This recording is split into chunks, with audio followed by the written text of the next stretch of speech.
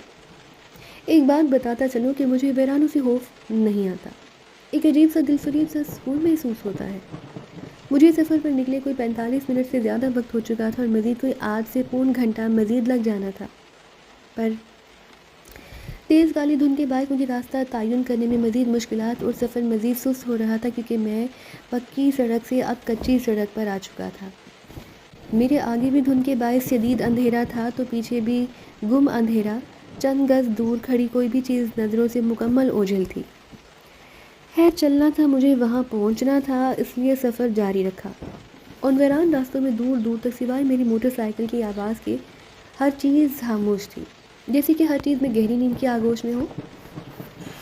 کچھ دیر کی مزید مسافت کے بعد کچی سڑک پر جیسے ہی چڑھائی شروع ہوئی تو میں سمجھ گیا کہ میں اپنے مطلوبہ مقام سے اب تھوڑا ہی دور ہوں، اور پھر مزید تھوڑا آگے آتے ہی راستے کے کنارے پر ایک عدد دستی ہینڈ پمپ نظر آیا۔ ان قدم دور ہی بیری کے درختوں کا ادھ چھپا جھنڈ بھی جو دھند کے باعث نامکمل سا نظر آ رہا تھا۔ خیر میں نے جیسے ہی بیری کے بوڑھے درخت دیکھے تو اپنی موٹر سائیکل کو ایک سائڈ پر روک کر بند کر دیا، موٹر سائیکل سے نیچے اتر آیا۔ میں آپ سب کو بتاتا چلوں کہ وہ جگہ آج بھی ویسے ہی ویران ہے، خالی ہے، دور دراز کے دیہات بھی اس جگہ سے میلوں دور ہے۔ اور خیر میں نے آگے کی جانب قدم بڑھائے اور درختوں کے جھنڈ میں داخل ہو گیا۔ رات کی خاموشی سے درختوں کی شاہیں، اندھیرا اور دھند ایسا لگ رہا تھا جیسے میں سچ میں کسی پر اسرار مقام پر آ گیا ہوں جو اس دنیا کا ہے ہی نہیں۔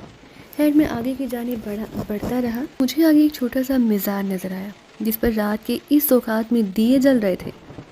سچ بتاؤں تو اس مقام پر پہنچتے ہی میں نے اپنے اندرونی طور پر اس قدر سکون محسوس کیا کہ دل چاہا کہ ادھر پاس ہی لیٹ کر سو جاؤں۔ خیر کچھ دیر میں پاس ہی ایک بیری درخت کے ساتھ ٹیک لگا کر بیٹھ گیا، اور پھر چند منٹس گزرنے کے بعد مزار پر فاتحہ خوانی کی اور درختوں کے جھنڈ سے باہر نکل کر اپنی موٹر سائیکل کے پاس گیا۔ مزار سے نکل کر میں ابھی کوئی چند گز دور ہی گیا ہوں گا کہ اچانک سے موٹر سائیکل خود بخود بند ہو گئی۔ میں کافی دیر تک اسے سٹارٹ کرنے کی کوشش کرتا رہا، لیکن میری تمام تر کوشش بے سود رہی۔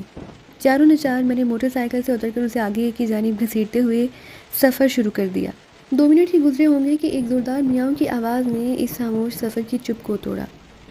میں آپ سب کو بتاتا چلوں کہ میں جب یہاں سے آنے کے لیے نکلا تھا تب سے لے کر اب تک مجھے پورے راستے میں کسی جانور، کتے، بلی، گدھے کی آواز سنائی نہیں دی۔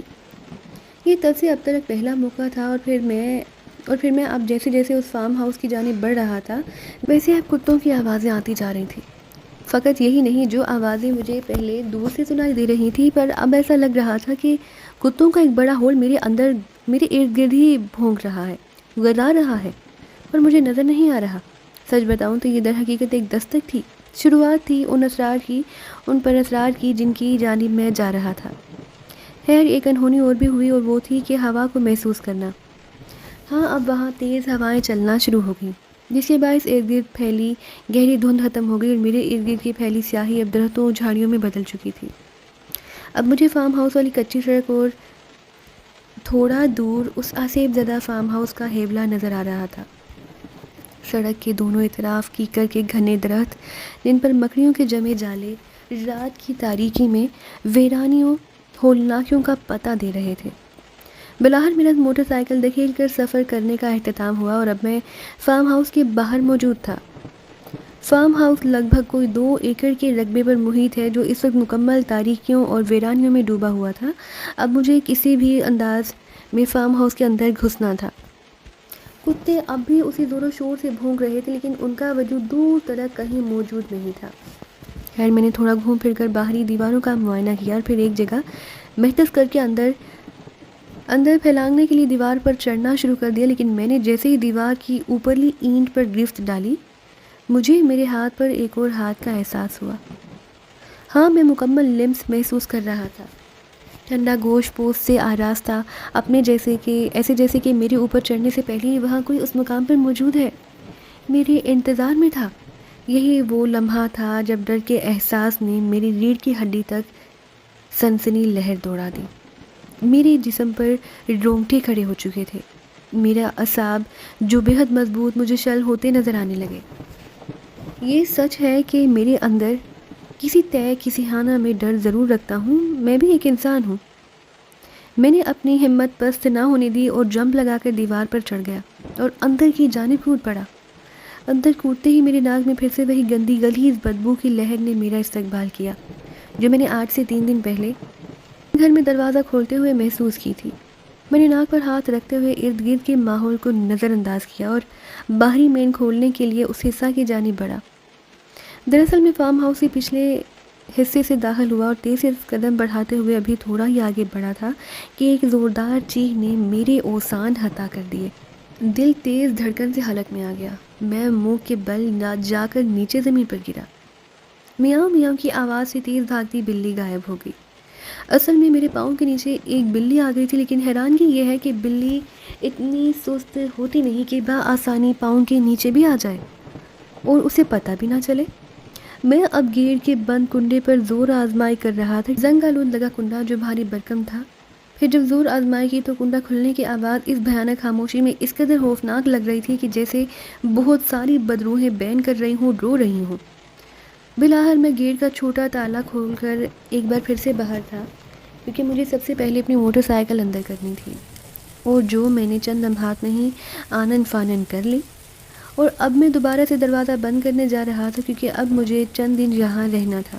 کیوں رہنا تھا یہ میں نہیں جانتا تھا، پر میں جیسے ہی کنڈا لگانے کے لیے ہاتھ بڑھایا تو کانوں میں دور ڈھولکی کی آواز سنی۔ ہاں، اس ویرانے میں ڈھولکی کی آواز یہ باعث حیرت بھی تھی اور عجیب بھی۔ جب میں نے کان لگا کر آواز کی سمت کا تعین کیا تو پتہ لگا کہ وہ آواز پاس ہی 300 گز دور قبرستان سے آ رہی تھی۔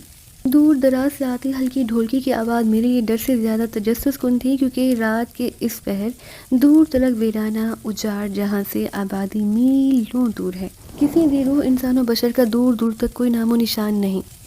وہاں ایسے مقام پر ڈھولکی کی آواز سنائی دینا کافی حیران کن عمل تھا۔ باہری گیٹ کے کنڈے پر میرا ہاتھ فی الوقت بند کرنے سے پہلے ہی رک گیا اور میں چند قدم بڑھائے باہر نکل گیا۔ دھند تو پہلے ہی ہوا چلنے کی وجہ سے ختم ہو چکی تھی، لیکن ہوا کی تیزی میں بھی سرد کوڑے برس آ رہی تھی۔ میں نے اپنی نظروں اور سماعتوں سے یہ بھانپ چکا تھا کہ ڈھولکی آواز دراصل فارم ہاؤس سے 300 گز دور قبرستان سے آ رہی ہے۔ میں نے بھی بنا رکے سوچے سمجھے آگے کی جانب قدم بڑھا دیے اور قبرستان کی جانب چل دیا۔ سچ بتاؤں تو میں اب تلک بالکل بے خوف و خطر تھا۔ میں جیسے جیسے آگے کی جانب قدم بڑھا رہا تھا ڈھولکی کی آواز مزید قریب آتی جا رہی تھی۔ میں 2 منٹ سے قبرستان کے باہری دروازے پر موجود تھا۔ رات کے سات پہر سرد طویل رات میں سناٹے اور بادلوں سے لپٹا کالا آسمان، فقط یہی نہیں، میں جس جگہ موجود تھا وہ مقام پر موجودہ تھا۔ وہ اس پہر اتنی خوفناک ڈراؤنا لگ رہا تھا کہ میں شاید اپنے لفظوں میں بیان نہ کر سکوں۔ گمان کیجئے کہ آپ آدھی رات کے وقت سخت سردی میں ایک ویران جگہ پر ایک ایسے قبرستان کے باہر موجود ہیں جو کیکر کی لا تعداد گھنے درختوں اور جھاڑیوں سے بھرا پڑا ہے۔ پھر یہی نہیں بلکہ اس وقت تیز ہوا کے جکڑ چل رہے ہیں، جس کی بنا پر درختوں کی شاخیں جھول رہی ہیں اور ایسا منظر پیش کر رہی ہیں کہ جیسے بہت ساری بدروحیں رقص کر رہی ہوں۔ اور پھر قبرستان کی کالی سیاہی زدہ گھٹن زدہ ماحول سے ڈھولکی بجنے کی آواز بھی آ رہی ہے۔ یہ میں ہی تھا، یہ میرا ہی حوصلہ ہے کہ میں نے راہ فرار اختیار کرنے کی بجائے کی جانب قدم بڑھائے، پھر گھنے درختوں اور جھاڑیوں کو عبور کرتے ہوئے آگے کی جانب بڑھتا گیا اور پھر آخرکار اس ماحول پر آن پہنچا جہاں سے ڈھولک کی آواز آ رہی تھی۔ یہ مقام میرا پہلے بھی دیکھا ہوا تھا۔ میں پہلے بھی ایک بار تب بھی یہاں آیا جب میں اپنے دوستوں کے ساتھ پہلی بار فارم ہاؤس رات گزارنے آیا۔ خیر میں اب برگد کے بڑے بوڑھے درخت کے نیچے کھڑا تھا، جس کی جڑیں اور شاخیں ایسے لٹک رہی تھی جیسے کئی کالے بڑے ناگ لہرا رہے ہوں۔ اس مقام پر پہنچ کر حالات ایسے تھے کہ ڈھولکی بدستور بجتی جا رہی ہے، لیکن کہاں، فقط آواز ہی تھی۔ اور پھر چند ہی سماعتوں میں یہ ڈھولک کی آواز مزید شدت پکڑتی گئی اور آواز اس قدر شدید ہو گئی کہ مجھ سے اس آواز کو برداشت کرنا مشکل ہو گیا۔ میرا دماغ پھٹ رہا تھا، میرے کان ایسے سن کے جیسے ابھی لہو اگل دے۔ میں نے اپنے دونوں ہاتھ کانوں کے گرد سختی سے جھیپ لیے اور گھٹنوں کے بل زمین پر بیٹھ کر کراہنے لگا۔ اب ہر طرف خاموشی، مکمل سناٹا، مطلب کہ نہ اب کوئی ڈھولک نہ ہی کوئی آواز، اور یہ سب ایک دم سے ہوا تھا. ایک گہرا سناٹا تھا میرے ارد گرد. میں نے خود کو اپنے آپ کو سرزمین سے اٹھایا، کانوں سے ہاتھوں کو پرے ہٹایا اور پھر کھڑا ہو گیا. لیکن میں جیسے ہی کھڑا ہوا مجھے میرے پیچھے کوئی احساس سا محسوس ہوا، جیسے کہ بالکل میرے پیچھے کوئی کھڑا ہے، اور صرف کھڑا ہی نہیں بلکہ میرے اتنا قریب ہے کہ اس زیرو کی تیز سانسیں اور سانسوں میں اٹھتی گرم بھاپ میرے کانوں کی لوؤں کو صاف محسوس ہو رہی تھی. اب یہ وہ پہلا وقت تھا جب میں نے خود میں ایک عجیب سا خوف سرایت کرتا محسوس کیا. نہ چاہتے ہوئے بھی میرا جسم کپ کپا رہا تھا، اور پھر میں نے ایک عجیب سی دبی سی باریکی محسوس کی، اور نہ چاہتے ہوئے بھی میں نے یکدم مڑ کر اپنے پیچھے دیکھا، لیکن پیچھے کچھ نہ تھا سوائے اندھیرے اور جھاڑیوں کے. لیکن وہ تھا اور میرے قریب ہی تھا جس کی میں زد میں تھا. پھر نہ چاہتے ہوئے بھی خود چل کر جہاں تک آن پہنچا. سچ پوچھیں تو میری ذہنی حالت عجیب تر ہوتی جا رہی تھی. میں اپنے وجود میں عجیب بے چینی محسوس کر رہا تھا. پھر اسی اثنا میں آواز سنائی دی گئی، وہی آواز تھی، ڈھولک کی آواز، جو قریب سے نہیں بلکہ دور سے آ رہی تھی. اور پھر میں پھر سے بھانپ چکا تھا کہ یہ آواز اب کی بار اس سنسان ویران فارم ہاؤس سے آ رہی ہے. میں نے اپنے قدموں کو تیز کر لیا اور فارم ہاؤس کی جانب دوڑ پڑا. پھر سے وہ حالات، وہی واقعات کہ جو فارم ہاؤس کے قریب پہنچ رہا تھا تو آواز کی شدت میں اضافہ ہوتا جا رہا تھا. اور پھر میں جیسے ہی فارم ہاؤس کے دروازے پر پہنچا ڈھولک کی آواز آنا بند ہو گئی. میں عجیب ممے میں آ چکا تھا. ذہنی اور اعصابی طور پر مجھے تھکایا جا رہا تھا. میں یہ بھی اچھے سے جانتا ہوں کہ میں اب تلک ان آصف سے محفوظ ہوں جب تک میرے اعصاب مضبوط ہیں. خیر اب کی بار میں نے قدم فارم ہاؤس کے اندر رکھی اور گیٹ کا زنگ آلود کنڈا تھامے دروازہ بند کرنے میں جٹ گیا. میں دروازہ بند کے ابھی چند قدم ہی بڑھائے ہوں گی کہ میاؤں کی آواز کی خوفناک روتی آواز نے مجھے ہلا کر رکھ دیا. یہ کتا رو رہا تھا، اور پریشانی کی بات یہ کتا بالکل دروازے کے باہر کھڑا ہو کر رونا شروع ہوا. حالانکہ مجھے مکمل راستے اور اب تک کی مسافت میں کہیں کوئی کتا نظر ہی نہیں آیا، بات سوائے ایک بلی کے. پہلے تو میں رکا اور تھوڑا ٹھٹکا، اور دل بھی چاہا کہ ایک بار پھر سے دروازہ کھول کر باہر دیکھوں. پھر میں لاپرواہ ہو گیا اور آگے اندر کی جانب بڑھنے لگا. میں جو آگے قدم بڑھا رہا تھا روتے کتوں کی آواز میں تو اضافہ ہوتا جا رہا تھا. انتہائی غلیظ بھیانک آواز کے ساتھ وہ رو رہے تھے. پر میں احاطہ کراس کر کے فارم ہاؤس کے کمروں کی جانب گھس گیا، اور اندر گھسنے سے پہلے میں نے اپنے جیب سے موبائل کی ٹارچ نکال کر آن کر لی. اندر گھستے ہی مجھے ایک بار پھر سے وہی گندی بدبو کا ایک جھونکا آیا اور میری آبکائی نکل گئی. ایسا لگا کہ جیسے میدا ابھی منہ کے راستے باہر آ جائے گا. خیر میں نے ناک پر ہاتھ رکھے اور آگے کی جانب بڑھ گیا. میں اس کمرے میں گیا جہاں ہم لوگ رکے تھے، اور میں ابھی کمرے تک پہنچا بھی نہیں تھا کہ مجھے بلائی منزل کے کمروں سے بچوں کے ہنسنے کی آواز سنائی دی، اور ایسے جیسے کہ چند بچے آپس میں کھیل اور کود رہے ہوں. ایسا میرے ساتھ یہاں پہلے بھی ہو چکا تھا. یہاں پہل تو میں رک کر بچوں کی آتی آوازیں سنتا رہا. پھر بجائے کمرے کے میں نے اوپر والی منزل میں جانے کا ارادہ بنایا، اور سیڑھیوں کی طرف لپکا. میرے سامنے فقط روشنی تھی، میرے پیچھے میرے دائیں بائیں مکمل اندھیرا تھا.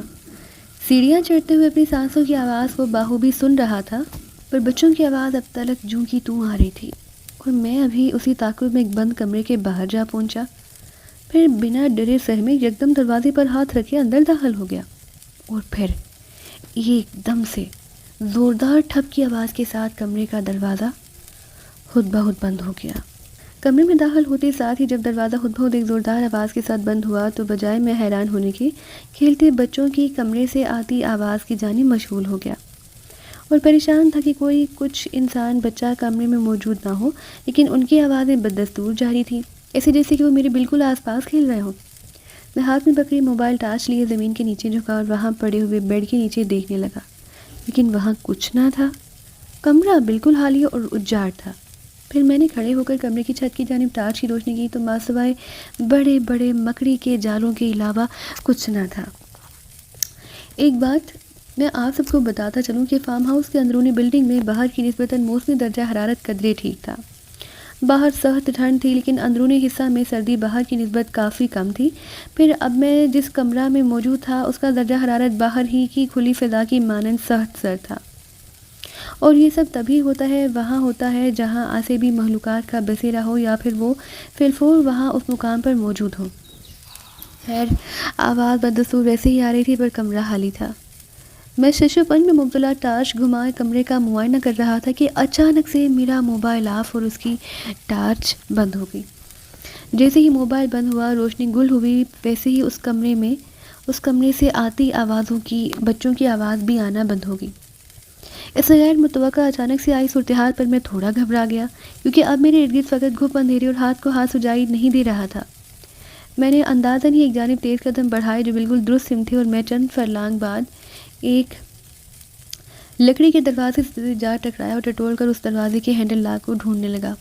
اب میں اس لاک والے ہینڈل کو پکڑے مروڑے دروازے کو اپنی جانب کھینچ رہا تھا تاکہ وہ کھل جائے اور میں کمرے سے جلد از جلد باہر نکل سکوں، لیکن یہ فقط میرا گمان تھا کہ میں اسے گھماتے ہی باہر آ جاؤں گا۔ دروازے بند تھے، اپنی جگہ پر سخت چٹان کی طرح جمع کھڑا تھا، ایسے جیسے کہ باہر سے اسے لاک کر دیا گیا ہو۔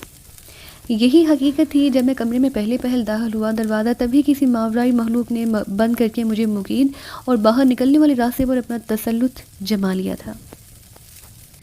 میں کافی دیر دروازے کے ساتھ کھڑا زور آزمائی کرتا رہا، لیکن سب ضیاع، سب بے سود، میرا ہر طریقہ محنت ہر بار رائے گان جا رہا تھا۔ البتہ کمرے میں ایک واضح تبدیلی کا عنصر زور پکڑ چکا تھا، اور وہ تھا کہ ایک کمرہ اس قدر ٹھنڈا کہ جیسے میں ایک سردخانے میں آ بیٹھا ہوں۔ میرا جسم چند لمحات بعد ہی کپکپاہٹ کا شکار ہو گیا، اور میرے ہاتھوں کی انگلیاں سختی لیے لکڑی کی مانند اکڑ چکی تھیں۔ مٹھی بند کرنا چاہ رہا تھا، پر ایسا لگ رہا تھا کہ میرے ہاتھ برف بن چکے ہیں، اگر حرکت کرتے ہوئے انہیں مروڑوں گا تو ٹوٹ جائیں گے۔ میں ہاتھ بھی نہیں بند کر پا رہا تھا۔ سچ بات ہے کہ سردی میں میری ہمت، میری سوچ بھی سرد پڑ چکی تھی۔ میرے خود پر خود کا کنٹرول ختم ہوتا جا رہا تھا۔ میں دروازے سے پیچھے ہٹ کر کانپتے ہوئے بیڈ پر بچھی چادر کی جانب بڑھا اور کانپتے لرزتے ہاتھوں کے ساتھ اس چادر کو اپنے ارد گرد لپیٹ کر کمرے کی ایک نکڑ میں جا بیٹھا۔ میں کانپ رہا تھا، میری جسمانی اور ذہنی حالت ابتر ہو چکی تھی، مجھے لگ رہا تھا کہ میں مر رہا ہوں۔ پھر اسی حالت میں میرے کانوں نے دوبارہ سے بچوں کے ہنستے کھیلتے کھلکھلاتے کہکہوں کی آواز سنی، جو اب کی بار کمرے سے نہیں بلکہ کمرہ سے باہر دروازے کے پاس سے آ رہی تھی۔ پر اب کی بار میرا تجسس ہار گیا تھا۔ میں نے آتی آوازوں کو نظر انداز کیا اور ماضی کے جھروکوں میں غرق ہونا چاہا، پر میرا ذہن اب بھی منتشر تھا۔ میں خود میں تھا بھی اور شاید نہیں بھی، کیونکہ نہ چاہتے ہوئے بھی میں باہر سے آتی آوازوں کو نظر انداز نہ کر سکا۔ اور پھر دیکھتے ہی دیکھتے وہ کھلکھلاتی ہنستی ہوئی آوازیں روتی صداؤں میں بدل گئی۔ اب کمرے کے باہر کوئی رو رہا تھا، جس کا رونا بڑا ہی بھیانک تھا، ایسے کہ جیسے بین کر رہا ہو۔ بڑا ہی دلہراش انداز اور بڑی ہی کبناک آواز تھی، جو ایک سے دو اور دو سے درجنوں آوازوں میں بدل گئی۔ شاید میرے الفاظ اس رات بند کمرے میں مقید میری تاثرات کو بیان نہیں کر پا رہے، لیکن گمان کیجیے کہ آپ ایک سنسان سے بڑے گھر میں ایک ایسی جگہ پر بند ہیں جہاں سے نکلنے کا کوئی راستہ نہیں۔ آپ کے ارد گرد فقط کالی سیاہی ہے اور روشنی کا کوئی نام و نشان نہیں۔ اور بس یہی نہیں، پھر آپ کی سماعتوں میں ایسی ڈراؤنی آوازوں کی یلغار ہے جو بس رو رہی ہیں۔ رونے کا انداز بڑا ہی بھیانک، سخت، سرد، جہنم زدہ۔ اس بند کمرے میں پڑا اس آتی روتی بین کرتی آوازوں کے سبب خود کو اب بڑا اداس محسوس کر رہا تھا۔ بس اداسی ہی نہیں، ایک ایسا انسان جو لاچار ہے، ناکام بھی۔ سچ بتاؤں تو میرا ماضی سچ میں بڑا قابل ترس ہے۔ میں محبتوں کا ترسا، اپنوں سے ہارا اور خود سے بری طرح مایوس انسان اب تک صرف اور صرف آزمائش در آزمائش رہا ہوں۔ لوگ کہتے ہیں کہ تم بڑے کمال ہو، تم بڑی ہاس ہو، تم وہ ہو جو زندگی صحیح سے محسوس کر کے مہم جوئی اور بہادروں کی طرح زندگی گزار رہے ہو، لیکن حقیقت اس کے برعکس ہے، جسے میں بیان نہیں کرنا چاہتا، کیونکہ میں جانتا ہوں میں اکیلا ہوں، تنہا ہوں۔ لاہور کی گنجاں گلیاں اور سڑکیں، چوراہے، یہی وہ جگہ ہیں جو میری غم گسار بھی ہیں اور میری یار بھی۔ خیر، اپنے کانپتے وجود کے ساتھ ماضی کی یادوں کو سنبھالے کب ہوش سے بے ہوش ہوا یاد نہیں، پر اتنا ضرور یاد ہے کہ وہ بے ہوشی کا دورانیہ چند ہی لمحات کا تھا۔ اچانک سے اپنے چہرے پر پانی کی تیز چھینٹیں پڑتے ہوئے محسوس کیے، لیکن وہ پانی کے نہیں بلکہ تازہ خون کے تھے، گرم گرم ابلتے ہوئے، تازہ دم، حلال کیے ہوئے کسی جنس و جانور کے وجود کو ادھیڑ کر۔ اندھیرے میں تو میں اندازہ نہ لگا سکا کہ وہ پانی ہے یا خون، پر صبح کی کرنوں نے بعد میں مجھ پر یہ راز افشا کیا، جسے میں نے پانی سمجھا وہ خون تھا۔ خیر، میں کیا دیکھتا ہوں کہ میرا چہرہ اور گردن کسی پانی مانند گرم سیال سے بھیگے ہوئے، اور صرف یہی نہیں، پاس ہی زمین پر پڑا میرا فون اور اس کی ٹارچ جل رہی ہے۔ وہ کمرہ جو کچھ وقت پہلے ایک گہری کالی ٹھنڈی قبر کی مانند اندھیرے میں ڈوبا ہوا تھا، اب وہاں ٹارچ کی روشنی ہے۔ وہ دروازہ جو بند تھا اب چوپٹ کھلا ہے۔ یہ کیسے ہوا؟ لیکن میں کافی حد تک ان احساسات اور ایسے واقعات کو سمجھ چکا ہوں۔ یہ کچھ نہیں تھا، یہ سب اعصاب کی جنگ تھی اور میرے ساتھ بھی اعصاب کی چھیڑ چھاڑ کی جا رہی تھی۔ یہ عصبی سے ہوتا ہوا اعصابی کھیل کا مطلب صحیح وہ لوگ بھی سمجھا سکتے ہیں جو اکثر ویرانوں اور اجاڑوں میں جا کر چلا کاٹتے ہیں۔ کچھ تو کامیاب ٹھہرتے ہیں اور بہت سارے اپنی ناکامی کا پھر انجام بھگتتے ہیں۔ پر میں آپ سب کو بتاتا چلوں کہ میں کوئی چلا نہیں کاٹی، میری ایسی کوئی خواہش ہے یا مقصد ہے، بس بچپن میں ایک عصوبت کے سبب اس مصیبت میں مبتلا ہو گیا۔ میں نے جب ہوش پکڑتے ہی اپنے ارد گرد کے حالات کو دیکھا تو یکدم اچھل کر کھڑا ہو گیا، اور اب بجائے اس کے کہ مجھے سردی محسوس ہو، میں نے اپنے جسم میں پھرتی توانائی محسوس کی اور جلدی سے باہر کی جانب قدم بڑھائے تاکہ کمرے سے باہر نکل سکوں۔ لیکن میں جیسے کمرہ دروازہ پھیلان کر باہر آیا تو میں اپنی ٹارچ کی روشنی میں سامنے سیڑھیوں دیوار پر ایک چھوٹے بچے کا ساکت سایہ دیکھا۔ ہاں، وہ اب تک کا پہلا اور مکمل سچا احساس تھا جو میں نے آنکھوں سے کسی شکل میں دیکھا۔ سایہ اسے اس انداز سے کھڑا نظر آ رہا تھا جیسے وہ مجھے ہی دیکھ رہا ہو۔ اور پھر کوئی بچہ ہنسا اور آگے اوپر سیڑھیوں کی جانب بھاگا۔ سیڑھیوں پر کھڑا بچہ مسکرا نہیں بلکہ کھلکھلا رہا تھا، پورے اعتماد ہنسی ایک 6 سالہ بچہ کے چہرے پر، جیسے وہ مجھے خوب جانتا ہے۔ لیکن در حقیقت یہ سب عجیب نہیں بلکہ خوفناک بھی تھا کہ رات کے آخری پہر ایک بند ویران فارم ہاؤس جو گزشتہ کئی ماہ سے اجاڑ پن میں پڑا ہو، وہاں پر ایک 6 سالہ بچہ کہاں سے آ گیا۔ اور بس یہ نہیں، جس جگہ پر یہ فارم ہاؤس واقع ہے وہاں سے قریب ترین آبادی بھی کم از کم 3 کلومیٹر دور ہے۔ میں اسی ششپن میں مبتلا تھا کہ بچے نے ہنستے ہوئے سیڑھیوں سے اوپر کی جانب دوڑ لگا دی۔ بچے کی رفتار بھی قابل دید تھی۔ وہ اوپر کی جانب دوڑتے ہوئے جب نظروں سے اجل ہوا تب بھی اس کی معصوم ہنسی کافی بلند تھی۔ خیر، میں نے بھی اسی طرح بچے کی تقلید میں دوڑ لگا دی، لیکن پہلے ہی بتا چکا ہوں کہ وہ بظاہر 6 سالہ بچہ تھا، پر اس کے بھاگنے کی رفتار کافی تیز تھی۔ میں جب تک اوپر والی منزل پر پہنچا تو پتہ نہیں بچہ کہاں غائب ہو گیا، کیونکہ اوپر والی منزل میں آتے ایک بار پھر سے مکمل سناٹا اور ویرانی کا راج قائم ہو چکا تھا۔ میرے سامنے تو روشنی تھی، وہ بھی میرے موبائل کی ٹارچ ہی، پر میرے دائیں بائیں اور پیچھے مکمل اندھیرا تھا۔ خیر، میرا گھر سے نکلنا ہی ایک تعاقب تھا اور میں اسی تعاقب میں اب تک کئی صوبتوں مصیبتوں کو گلے لگا چکا تھا۔ اوپری منزل میں بھی ایک بڑا ہال اور 4 عدد کمرے تھے جن کے دروازے بند تھے۔ میں ہال سے ہوتا ہوا سامنے والے دروازے کے پاس جا پہنچا، پھر بند دروازے کے ہینڈل پر ہاتھ رکھ کے ہینڈل کو دروازہ کھولنے کے واسطے جیسے ہی گھمایا تو ڈھپ کی زوردار آواز کے ساتھ میرا پورا جسم لرز اٹھا۔ دل کی دھڑکن تیز اور کلیجہ منہ میں آ چکا تھا، کیونکہ شدید ترین خاموشی میں اس قدر شدید ڈھپ کی آواز ایسی انسانی حالت زار بنانے کے لیے کافی تھی۔ پر وہ آواز کسی زیرو کی نہیں بلکہ اس سے بھی اوپرلی منزل سے کسی دروازے کی زوردار ٹکرانے سے پیدا ہوئی، بالکل ایسے ہی جیسے ایک زوردار ہوا کی تیز جھونکے نے ساکت دروازے کو پٹخ دیا ہو۔ میری فوری روح بدلا اور ٹارچ پکڑے حال سے نکل کر سیڑھیوں سے ہوتا ہوا اوپر کی طرف بھاگا۔ میں کیا دیکھتا ہوں کہ سیڑھیوں کے اختتام پر ایک دروازہ کھلا ہے جو چھت سے ملحقہ ہے، اور پھر میں چھت پر نکل آیا۔ کھلی فضا میں آتے ہی مجھے ایک خوشگوار سا احساس ہوا۔ دھند تو چھٹ چکی تھی لیکن سرد رات کی تلخ خنکی اب بھی قائم تھی۔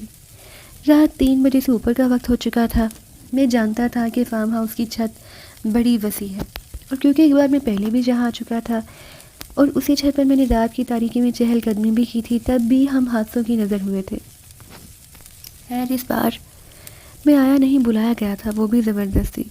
اور مجھے زبردستی یہاں پر بلانے والی کوئی ہستیاں نہیں بلکہ وہ پراسرار چیزیں تھیں جنہیں عرف عام میں آسیب، جنات یا نادیدہ مخلوقات کہا جاتا ہے۔ میں بچپن سے ہی ایسی مخلوقات کے وار میں رہا ہوں، بڑی تلخ تجربات رہے ان مخلوقات کے متعلق میں نے چھت پر آتے ارد گرد نظریں دوڑانا شروع کر دیں، کیونکہ مجھے اس 6 سالہ بچے کی تلاش تھی جو میں نے ابھی نیچے سیڑھیوں میں دیکھا اور وہ اوپر کی جانب بھاگا تھا۔ پر چھت پر تو بالکل خالی اور ویران تھی اور میرے چاروں جانب فقط ویرانیاں تھیں۔ سامنے کی جانب ایک کچی سڑک اور کچھ دور قبرستان تھا، باقی ہر طرف کھلے میدان اور کھیت تھے۔ وہ دور زرد رنگ بلبوں کی روشنیاں تھیں جو پتہ دیتی تھیں کہ وہاں دور ان پیلی روشنیوں میں انسانوں کا بسیرا ہے۔ لیکن ابھی جہاں میں موجود تھا یہ بالکل ویران فارم ہاؤس تھا، تو پاس ہی ایک پرانا قبرستان لگ بھگ کوئی 4-5 منٹ میں چھت کے کونوں خدروں کو ٹٹولتا دیکھتا اس بچے کو ڈھونڈتا رہا، پر مجھے بچہ تو کجا کوئی بلی کتا تک نظر نہیں آیا، صرف گہرا سکوت تھا اور اس سکوت گہرائی میں میری سانسوں کی آواز۔ پر پھر میں نے اندھیرے میں جا کر فارم ہاؤس کے کھلے صحن میں دیکھا تو کیا دیکھتا ہوں کہ جسے میں چھت پر تلاش کر رہا تھا وہ نیچے بڑے دروازے کے پاس کھڑا مجھے گھور رہا ہے۔ ہاں، وہ بچہ نیچے موجود تھا۔ کب، کیسے گیا نہیں جانتا، پر یہ کون ہے، یہاں کیوں ہے، یہ ضرور جاننا چاہ رہا تھا، حتیٰ کہ مجھے یہ بھی معلوم تھا کہ یہ ہم انسانوں کی قبیل سے نہیں، پر یہ ہے کیا، کوئی جنزاد، شیطان یا چھلاوا؟ بس یہی جستجو، اسی چکر میں میرا تعاقب اسی پر تھا۔ میں نے چھت کو چھوڑا اور نیچے کی جانب اندھا دھند دوڑ لگا دی۔ سیڑھیوں سے اتر کر فارم ہاؤس کی بلڈنگ سے جب باہر نکلا تو اب کی بار نظارہ ہی کچھ اور تھا۔ فارم ہاؤس کی بھاری بھرکم گیٹ کے دونوں پٹ کھلے ہوئے تھے، جسے کوئی چھوٹا بچہ ہرگز کھول تو دور ہلا بھی نہیں سکتا تھا، پر وہ بچہ تھا۔ کہاں تھا؟ اور میں نے بھی تو دوڑتے قدموں کے ساتھ گیٹ کو کراس کر کچی سڑک پر نکل آیا۔ ہاں، وہ بچہ موجود تھا، پر دور اس قبرستان کی جانب جاتا ہوا میں نے بھی بجائے رکنے کے اس کے پیچھے ہو لیا۔ کچی سڑک پر اٹھتے میرے تیز قدم تب آہستہ ہوئے جب میرے کان کی سماعت میں ایک 46 سالہ بچے کی کھلکھلاتی ہنسی کی صاف آواز سنائی دی۔ ہاں، وہ ہنس رہا تھا، بالکل میرے ساتھ قدم با قدم پر، لیکن اس کا وجود مجھ سے 2 گز آگے قبرستان کی جانب تھا۔ تو پھر یہ ہنستے بچے کی آواز میرے وجود کے ساتھ اتنی بات سے کیوں؟ میں جان چکا تھا کہ اس مخلوق سے ہٹ کر بھی کوئی اور مخلوق بھی ابھی ساتھ ہی ہے، جو بالکل میرے آس پاس ہے، پر فقط وہ ساتھ ہی نہیں، بالکل مجھے اپنے حصار میں لے چکی تھی۔ اس کے حصار کا اندازہ مجھے تب ہوا جب میرے نہ چاہتے ہوئے بھی میرے قدم خود بخود رفتار پکڑ چکے ہوئے تھے۔ بجائے چلنے کے میں اندھا دھند دوڑ لگا دی، اور چند ہی سیکنڈ میں قبرستان کے اس حصے میں جا پہنچا جہاں پر میں بالکل بھی آنا نہیں چاہ رہا تھا، لیکن اب وہاں موجود بھی تھا، اور خود کی ذات سے مفرور بھی، کیونکہ میرا ذہن تو میرے ساتھ پر جسم کسی اور کی زیر تسلط، اور اس کے واضح ثبوت میری وہ حرکات تھیں جو میں نے نہ چاہتے ہوئے بھی شروع کر دی تھی، کیونکہ میں نے ایک پرانی قبر کے پاس پہنچ کر اس کے پاس ہی ہاتھوں سے زمین کو ریتنا کھرچنا شروع کر دی، اور میری رفتار بھی قابل رشک حد تک تیز تھی۔ میں کیوں کر رہا تھا؟ ذہن یہ سوچ رہا تھا میں یہ نہیں کرنا چاہتا، ذہن یہ بھی بول رہا تھا، پر میرا وجود میرے ذہن سے بالکل مخالف حرکت میں تھا۔ پھر دیکھتے ہی دیکھتے میں نے کوئی 2 فٹ گہرا لمبا کھود ڈالا، اور صرف گڑھا ہی نہیں کھودا بلکہ میں نے اس گڑھے سے ایک عدد کپڑے کی سلی پرانی سی گڑیا بھی نکالی جو پوری طرح مٹی میں اتل پھتل تھی، اور اس گڑیا میں پروئی ہوئی سینکڑوں سوئیاں بھی موجود تھی جو گڑیا پکڑنے پر میرے دونوں ہاتھوں کو زخمی کر چکی تھی۔ میرے ہاتھوں سے خون رس رہا تھا، جس سے اس کپڑے سے سلی گڑیا کا وجود بھیگ رہا تھا، پر پھر میں نے کچھ بڑبڑانا شروع کر دیا۔ یہ کوئی اشلوک تھے، جنتر منتر، کالے علم کے قبیح الفاظ جو بظاہر تو میری زبان ادا کر رہی تھی، پر وہ میں تھا ہی نہیں،